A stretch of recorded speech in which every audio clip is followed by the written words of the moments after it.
stealing from the public coffers to buy the electorate. The CEO Ethics and Anti-Corruption Commission, Mombasa Road, has encouraged voters not to spare any money given to them as handouts by the politicians.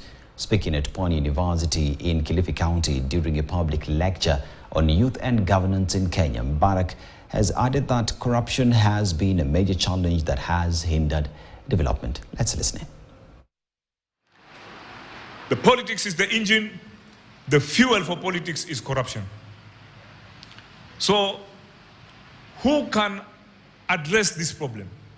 If we have 65% of the youth in this country, of Kenyans in this youth, the way those ladies were giving the mashairi, that you sink this country or you save it. It is you that you have a future. Us, you know, I don't know about the life expectancy of Kenya, but in religion they say when you're over 60, you are living on bonus. So I have a year to go to be living on bonus. You people, you still have a future. You need to have a family, you need to have employment. But how will that future be if the political environment and other factors that contribute to a country of integrity are not observed? And there's something that my MP said. He said he's throwing the ball to EACC to address corruption. Corruption will not be addressed by one institution.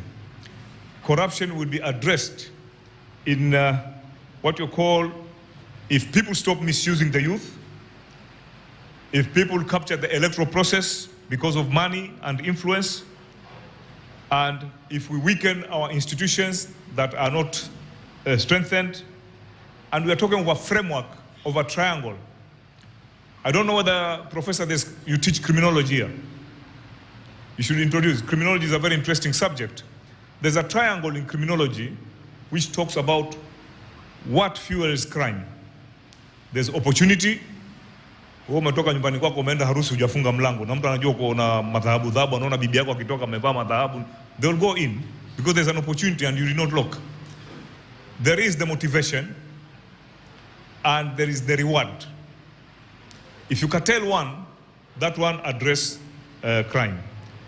Likewise, for this country to address corruption, there's a triangle which talks of the societal values.